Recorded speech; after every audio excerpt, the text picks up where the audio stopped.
Il y a 3e épisode national la fois passée. On a eu les sous quoi. On a eu une information. On a quitté la source. Pourquoi qu'il a raté la source? On a raté. On va passer à l'ibouité. En tant que nous avons vu notre réseau, qui a assis les sources dans le terrain, on a quitté nos informations. Parce que la fois dernière, nous avons conférence dans Grenoble samedi. L'autre samedi, à Grenoble, à Saint-Martin-d'Air. On a côté ça les alliés, on a commis pour nos interviews par rapport à le gars qui n'est pas solo, il n'est pas compétition quoi. Et on a tellement mec sur le terrain. C'est toujours on a combattant, on a mon sali. Et donc à bimara mozo les kalambo boyeba par rapport à le ndobaki le ndobaki ngaba sala parce que ça idée na bango. Parce qu'il faut bino boyeba pour atteindre mon sali na bino. Et on a bossé ni te ba tout soutenir ngai. Ba tout soutenir ngai. Karine Mbaya, les grands coiffeuses de Grenoble. Moko te kaka yonde. Le verdict que ça la yo Karine Mbaya. Pour yo côté souki des fois. Hein, tout va dans la Grenoble, tout va dans la poto awa. Sou kanga souki qui est chez Karine Mbaya, yo des fois donc on sait le monde qui te retrouve. Na bossa ni pété. Blaise moi pembe kitoko. Chimène moi pembe et Chimène bondo. Tu peux soutenir ngai, na bossa ni Rigen. Donc il y a des caméramans les plus suspects. Na bossa ni té. L'entourage général nous surtout n'a pas besoin de péter masse dans Jojo à Paris Jojo Lenga très puissant très fort très crédible et on s'aganate n'a pas besoin de péter sous l'a dit toujours l'a dit mon ami mon pote Mwanza bino tout ya bino côté zona afin de attaquer des points de base na besoin de péter na musique quoi to bana kin to kota kata salle ya conférence bolanda et à suivre bon moi na kota ponga na pesaka zo sala bozo mona donc bana kin kota to koti bon to banda na biso ko à suivre.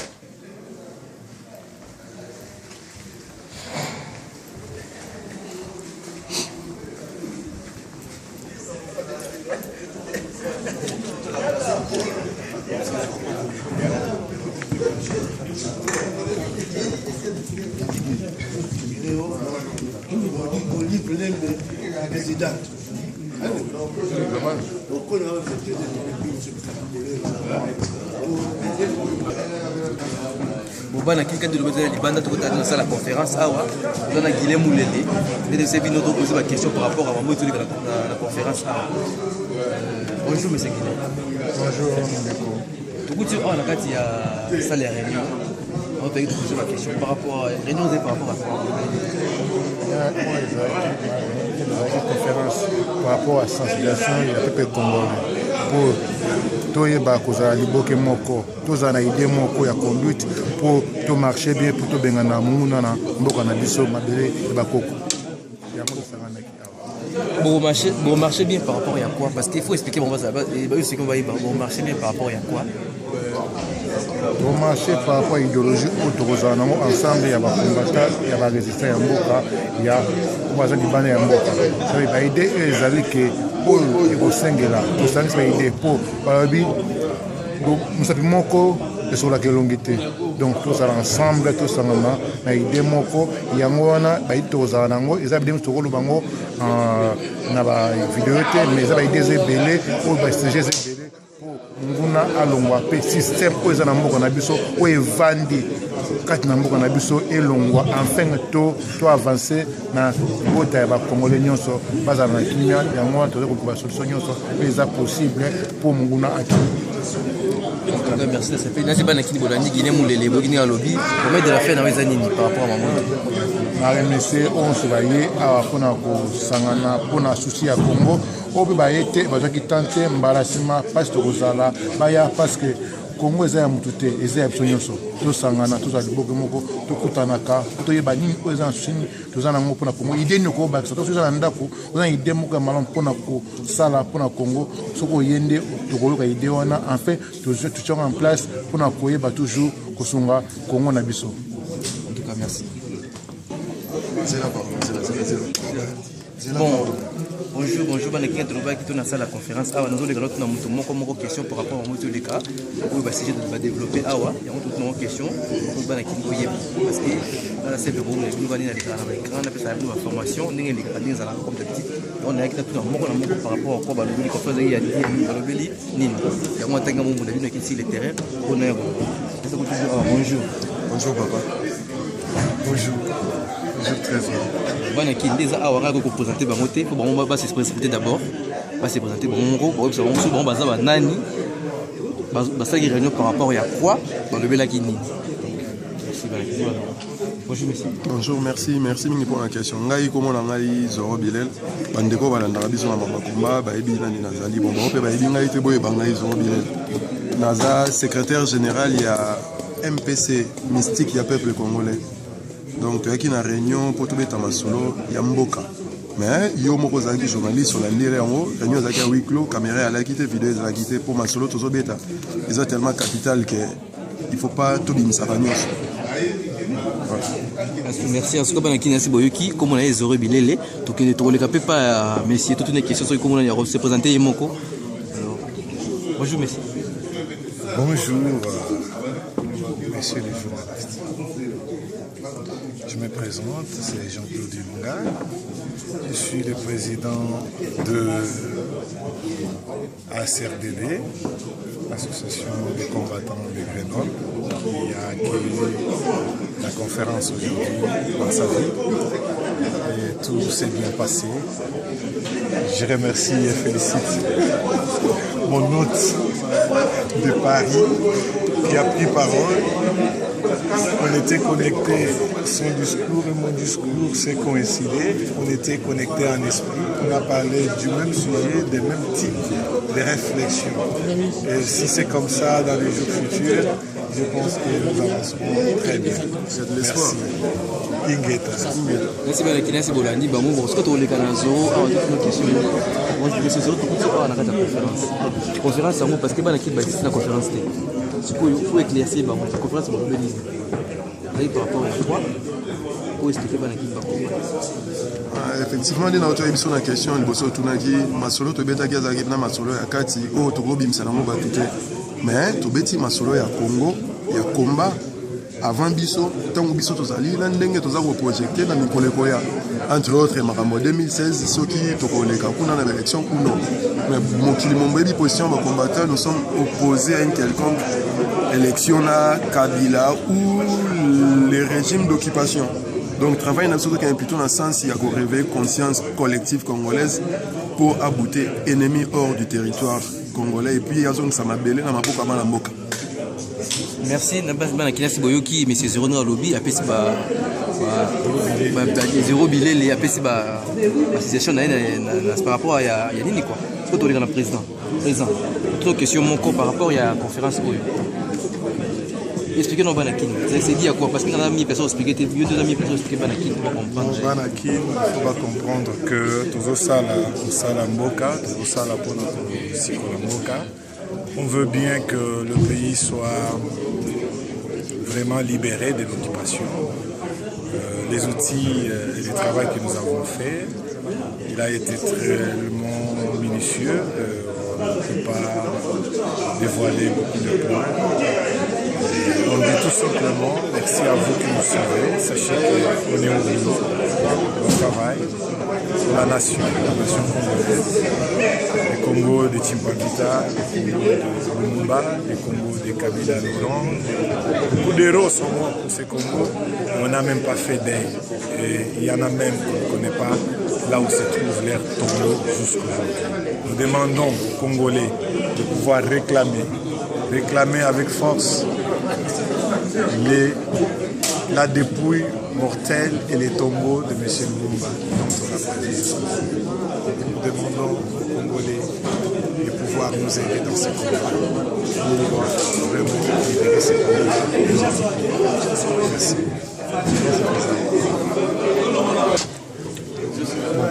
Tout ça, M. Peter Awa, toutes les questions par rapport à l'événement, à la conférence et tout ça, parce que nous avons dit après conférence.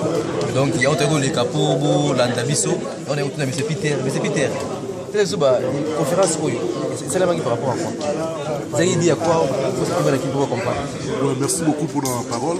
Vraiment, conférence, c'est là pour conscientiser le peuple congolais. Le peuple congolais, pour la moussa, encore davantage. Pour ça, la mouka, c'est un sous. Pour la moussa, pour nous, il s'agit que mouka n'a pas de kende. Somolali, mokeke. diaspora moto asovaka mboka diaspora fo telema fo lamuka lisusu omoni conférence ezalaki bit nango ezalaki conscientisation ya peuple na éveil patriotique. Merci bana kin bolani mais c'est Peter n'a expliqué bien parti na conférence oyo. Merci Peter. Merci beaucoup mais soki nakoki mpe kopesa mpe babundeli mosusu ya mboka esika bazali champion Tchoura Mboma imbattable maître le sage Joël la merveille Mboma bambote yango oyo Stone Congolo bambote ebele Didier Mpinga na Dible bambote ebele ocontinue toujours éveil patriotique esika bozali. Merci. Banakin, quand nous autres à la salle, toujours la salle à réunion, nous avons tout l'impression par rapport à nous avons dit évidemment. Bonjour, bonjour monsieur. Monsieur, tu as la réunion. La réunion, c'est dit à quoi? Merci beaucoup. Par rapport à quoi vous faites les réunions? Dans un papier, au lieu de l'obaka dans le vide, sur mobilisation des citoyens, diagnostic, il y a combat dans la diaspora, la situation de la femme congolaise et des élections et sa mauvaise lecture. La conscientisation de la masse. Après, pour ma divers ezalaki nous sommes le bami na évité la commentant on est nini amoni bato ba s'exprimer bien et donc kaka na ko koloba combattant oui tous aibele combattants en Londres combattants en Bruxelles combattants en Espagne combattants en France leader ba combattant tous en Grenoble combattant na Paris Azali na Lyon Azali na Saint-Marcelin Azali mais leader Azali mais le organisme news tête Azali. Mais ce côté-là, c'est un homme qui pose la question parce qu'il nous a mis placé pour répondre à toutes les questions. Là, il pose la question. Bon, si à un moment où nous avons été dans donc surtout à tous en dengue moko donc tous nous na biso za liboso toujours talaka comme ce news tout mboka na biso biso tozali ba combattant te pour na kofinga ba pour na ko maltraiter ba biso eloko toujours bela mboka na biso ozo comprendre donc toujours tala liboso tota na biso na gauche te na droite o basala kibote biso pour na biso zali mboka na biso ezala libéré donc tolingi eloko mosusu te toujours na bato mayele ndenge toujours baloba awa mais bato bayele yango bino kozomona ndenge ni baza kosala na kutanga ti bakomona bango moto ko bosha baza wana mutamayele moto ko la mende aza wana mutamayele metala babuzo ozo lekaleka liboso biso za pona biso eza pona bano biso to stokoli mais lobby ya bana oyo yango tozo kundeli bapicho il faut bazala bien parce biso to moni yango te bapicho ba komona après donc mingi na lobezalité bana kina bambo théâtre tozo bunda pona bino batu boyebi na ope bozoye baté mais la quantité de ça bana kini bana Congo on va pas bana kini au message en tout cas franchement je m'excuse pour ça bana Congo mobimba vraiment botelema batamayele boza ebele omona un ingénieur akoma kotekama bana quoi omona un docteur akoma ko charger ba téléphone donc marathon donc botelema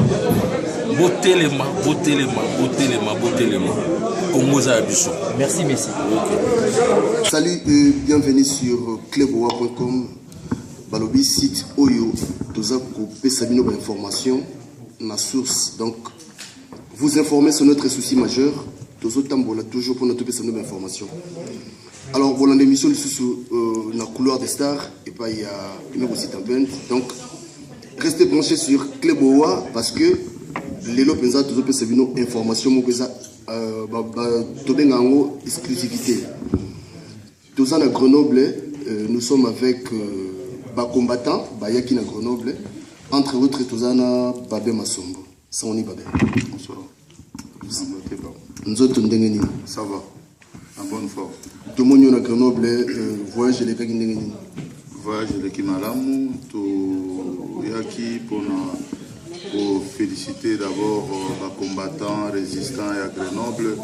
Oyo Baouti Kosalam Salam Nene samedi, empêchaki Oyo membre à pouvoir et occupation, tout bien Gaé, Félix Oazé, quoi, Hippolyte Kanam. Alors, but à voyage à Grenoble, Ezalaki sur quoi? But Nabiso, Ezalaki pour sensibilisation et mobilisation et Kokutanana Bandeko Nabiso, toujours s'organiser encore plus dans Makambo Etali, Makambo Nabiso. Voilà, donc avant tout les cas, Bamitou dans Nabiso, je crois que vous avez derrière Ngatozana Batu Ebele. Jusqu'à Totuna Bamituna, Toyeba, but pena oyo, combattant s'est déplacé qui de Paris, Tibaya Awa. Santé à combat d'Engenini. Le combat va bien, très bien, comme d'habitude. Santé Nango, ils allaient vraiment. Comme il y a un moment de turbulence, comme on dit, souvent, combat à la radio et le bas, mais pour l'instant, nous sommes au top parce que. Vraiment Ndenge Tosengelaki en 2015 et Salami, Bomona qui soulèvement populaire, Salami na Congo, Ezali Moko Yaba action minene à combat. Donc Yangozo Senga qui est politique Kanam, je crois, à la fin de son mandat ou avant le mandat, il va être un peu exclu du Congo. Babel Oto Solana yo, Toza Mituna parce que Biso Tozarato le Belavi, Biso Tosola Gande Tovana Boy. Batouna biso mituna ebele sur yo. Alors lelo penza to kosepela mingi vraiment répondre biso te me batuna ka mituna wana. Est-ce que vraiment unité ezali na combat? Est-ce que entre bino bozana unité? Bon, na koyebisa bino vérité, unité à combat ezala rapona tobengana Hippolyte Kanambe na pouvoir à Congo. Mais après, bon, mutuna mutu azoye banzela azoko kende na combat nae parce que ça combat moko tuzaka mingi ne bokanisaka ki tuzana all dispersé, oui, mais batuna batu bazali na objectif na bango. Mais biso ba combattant surtout ya combattant de base, tuza objectif na biso ezali changement de mentalité et changement de système dans notre pays, en République démocratique du Congo. Donc, il y a une base de combat. Donc, pour les autres, je ne sais pas. Je ne peux pas répondre à la place d'autres combattants. Est-ce que vous êtes unis? Pour le même but, oui. De chasser Hippolyte Kanambe au pouvoir, nous sommes unis. Babeto Solanayo, Sikoto Kotanoptana Masolo, Oyo. Le bamaga trop sur yo, bakangi trop babé masombo, batumsu bazoloba na ebité soko répondre bamoni babi, bakanga babé ka rapona makambu oyo ya mwasi na ebité oko répondre bamoni. Bon, merci. Quelque part, ma cause en a raison parce que l'image oyo liboso bimaka toujours les histoires à maman Bananga qui n'est pas mon ennemi, c'est la maman de mes enfants. Je dois me limiter pour la valeur de mes enfants. Mais après, tout le coup est permis quand on fait la politique. Donc, au Boyebi, Batubele, résistant Ebele dans le monde, Mingi Bakwea, Ponabasi, et puis Papa Nabiso, où il appelle ça lumière à la République démocratique du Congo, Boyoka Kisangoke, non, Babomaki Lumumba, Pona Mwasi, mais par contre, Zaki, Bisolo Moussous. Mais Mokili, Baki, Azongela qui Mama Poli. Mais nzoka ezalaki organisation ya mutema mabe ya bandoki ya mindele baboma ye ti lelo bakomi ko se vanter que voilà toza na mino na ya gauche boye na boye. Donc c'est comme moi, donc nyonso na kosala comme Congo eza toujours na ba anti-valeur bomonaki bino moko mutu moko ayaki na combat Belzebit akotaki na combat mais ayaki koidentifie ba vrai combattant résistant oyo babondela Congo na lolenge esengeli yango monaki suite ya Belzebit na bamakambo asalaki mwa mingi na niveau ya vie na ngai familiale etindaki ke ebimake nakotaka prison mpona mama ya bana nga eza mpe mabe te ezali mpe mutu oyo nalingaka abotelanga bana ata nakoti prison mpona ye ezalango mabe te. C'est ça la vie d'un homme. Voilà donc je crois il y a toute une question là à aucune réponse pour le combat. Balobi ezana batu misusu pe na combat balia mbongo. Est-ce que c'est vrai ou est-ce faux? Hein na katika ba combattant ezaba combattant misusu balia mbongo. Oui, écoute, au monde de l'autre petit 7 mois mingi awa na Grenoble par rapport au comportement na biso vis-à-vis à combat. Ezali na ba combattant batushaka ba perdiam na bango jusqu'à aujourd'hui na niveau ya ba diviser combat comme nzambe za na kati ya République démocratique du Congo yango mona combat za kufate mais oui baninga na biso msuba zo ngambongo pe bazana ba contact ba na ba promesse d'autres politiques comme bakuta na bazana ba Facebook bazana ba téléphone ba benga na bango peut-être ba na ba promesse de pouvoir et y a pas que ba ya mbongo mbongo ezaka bon peut-être ezoko bongisa bango pour ça nzoto puis ba ampiaka mais il y en a qui ont des promesses de pouvoir. Nous avons vu il y avait d'autres amis qui s'alliaient avec M23 parce que M23 parce que ba rebelle rwandais bazoya mais comme ba monaki ke ba okoma na pouvoir lobby ba s'allier kina ye nyoso na tout ezali lokola ka ba mbongo za lokola trahison à peuple mais bazo mbongo. Donc les gens, j'ai déjà cité plusieurs noms en médias, on a besoin de répéter Bakombo les sousté parce que il y a le rôle dans nos zones Sabango en valeur. On s'attend à Bakombo na bango déjà.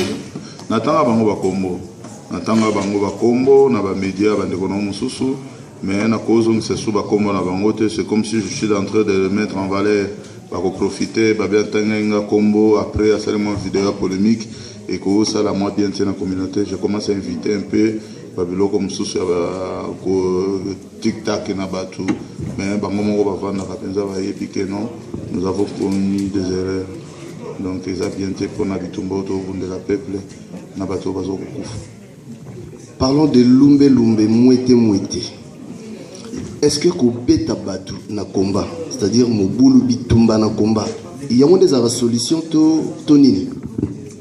Ezali quelque part solution à monene mais naibi que na communauté na biso ezaka mwa pasi au mona makila ya moto tangi mais pour na ngai lumbe yango sala combat soki lumbe zate neti mwa mikolo mibale to sengaki na ba commandant nyonso ya lumbe ba tia un peu pause to meka ko organiser bandeko mosusu oyo ya ba opposant bayaka toyoka bango mwa moke omoni teke na komba ekomi neti kolala nakomi kozwa mingi bacoup de fil jour mosusu nasolaki na mama moko okomba ezaka susu te bobetaka su bato te quelque part frappe esalaka mpo mwa bien na komba mpona koedike bato oyo bazoyoka te omoni toa peuple moko toyokaka mingi na maloba te ozo comprendre. Même basi na biso na ndako mingi ba congolais belé ba ko utiliser liboso violence mais to komi ko sala pe façon moko pe to expliquer ba tout combat ce que yo quitté baskar ya résistance ba ko komelo na palais ndenge to mesana obika lelo bo na ko bomela otelumbe lumende sala combat. Ça yango soki banoko wana babeta matende basalaka bafeti na bango basalaka n'importe quoi baye koabize na peuple congolais depuis ka lumbe ezala na combat nakanisi yo moko oyebi calme ekota vraiment na communauté congolaise. Voilà nazanga monte nazana trésor avant na pesa trésor miko on a tout le seul mot et ça la ndenge nini tango kombo na yo et bima pesa netkaka babe masombo voyou babe masombo boye okoyebisa batu nini pona kombo d'abord ya babe masombo et ça la ndenge nini tama balobaka kombo na ona sens wana na lolingi wana non ba congolais parce que comprena ezalaki baninga na bino ya média baningaki ba diaboliser ngai ba bimisa yango neti naza voyou Non, les peuples congolais sont d'accord avec moi. Au jour d'aujourd'hui, je ne suis plus voyou, je suis devenu Babin, le sage, grand combattant, machin.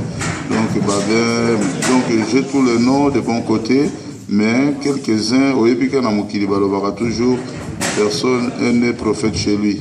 Donc, yango moni na mikolo mibale bafinga ngama na Facebook te bakomi ko préférer na lobaka mais nazalaki na ngavoyo te ezaki façon oyo tolingaki tosala combat pour bato ba comprendre.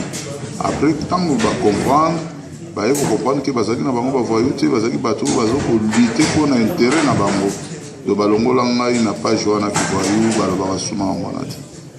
Voilà. Bonjour, M. Babin. Nous avons des questions à vous poser. Question à Liboso. Batu batinga na tunayo. Balobi. Nengeni ni bino bubundaka awa na poto bochanga makelele. Normalement, un vrai combattant faut qu'il sur le terrain mo bunda. Un vrai combattant bunda sur le terrain. Bino ozala musika bozolo baka partir musika. Deuxième question, M. Zali. Deuxième question, M. Zali que non. Balobi que bino boyoka ni zalité. Entre bino bamsu baza ba collabo. Il y a une question là tout nous yango wana au répondre à toute la question là. Merci Ndeko. Média comme on vous en a chaîne. Les alliés site na sali sika des STV. Des STV. Merci beaucoup. Ndeko omoni na koyeb soli komoko combat oyo bazoloba ke tokokoka kokende na Kinshasa te nakosenga na bato oyo baposaka bino baquestion et le peuple congolais surtout quel moyen depuis nous avons commencé notre combat bapesi biso oyo tokoki kokendela nango na Kinshasa. Nous faisons notre combat na bamoyen na biso propre. Nous avons déplacé, nous avons à Grenoble, nous avons financé la biso Azate. Si nous avons en Suisse, nous avons financé la biso. Si nous avons même un flyer pour la marche de la République démocratique du Congo, nous avons fait la biso. Mais si vraiment nous avons associé à Bango, nous avons biso, mettez les moyens, vous allez voir le combattant qui va descendre à Kinshasa. Et vous allez voir qui sera à la tête de ces combats. Et vous allez voir qu'est-ce que Babé va faire. Si vous avez confiance des Babins, mettez les moyens. Nous avons des choses à faire, mais on n'a pas de moyens. Mais, tout ça dit déjà, Esaïa Mounene. Le 19, le 20, le 21, nous avons envoyé les messages forts vis-à-vis de la République démocratique du Congo. Et ça là qui est Batubakiti, la République démocratique du Congo. Nous avons travaillé dur avec beaucoup de stratégies. Il y a des stratégies où nous avons dévoilé. Pourquoi ils ont fermé l'Internet? Le meilleur combattant que j'appelle souvent Zoro Bilel, on était chez moi. Nous avons envoyé plus de 400 ou 4500 textos. Vous comprenez? La tour Bobo qui n'a pas PC à Zoro, Bobo qui Kinshasa. Pourquoi Bakata qui réseau et à Internet? Parce que tout travail, le message pour vous, le message soulèvement populaire, mais c'est nos propres moyens. Mais ceux qui se combattent moyens, si au Congo il y a des millionnaires, des gens qui ont beaucoup d'argent, qui aiment leur pays, biso to mobiliser peuple congolais ensemble na biso ba combattre to kokita na Kinshasa ezamboka na biso mupaya ko le biso maele te ngana ko kita na Kingabwa mais na se masquer pe na comité na ville Kinshasa na côté boulevard na bimina nga oyebi place na côté là oyebati et puis Kabila ngana ko kota na Kingakati na bimina nga akoyeba ni nzela na côté dité ni place na bandara ko kota akoyebati parce que ezamboka na nga Mboka Moutou, on peut contrôler Moutouté. Mais on n'a pas de moyens. Si les Congolais mettent les moyens, bah combattre va belé à photo, bazana baiser, bazon à Mboka la Bango, va chasser et politique canam.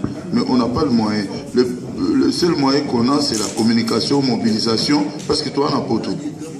Mutu ako pekisanga na tinda testote. Pour exemple, on a mamoko ya mukena ya kotinda ta 1000 testo na mukolo moko okutenga rien mais mpona kobengana politique nambe babanda nanu kosorganiser peuple congolais batia mbongo à côté ceux qui bakombe sengi mbongo bafinancer mbongo. Vous voyez vous-même le président Etienne Tshisekedi il avait demandé l'impérium mais Nakanis impérium mais comment même pas $1 million comment vous allez chasser quelqu'un qui gère des millions des milliards d'argent à la République démocratique du Congo. Alors pour ce que vous chasser il faut Congolais nyonso atia loboko na poche to luka moyen moko quelque part to tia kango quelque part le jour to kozala na besoin ya ko bengana to tiemba la moko ba moyen wana bokomona baba bema kozana Kinshasa. Voilà donc Babé Masombo toujours continuer merci Trésor Nakomba nani azalaka vraiment leader il pas y a pas combattant tout dans le monde nani vraiment azalaka leader à combat ezala peuple leader à la raté mutako ko sote leader à combat ezala raté leader à combat za peuple congolais et République démocratique du Congo des leader à combat ce qui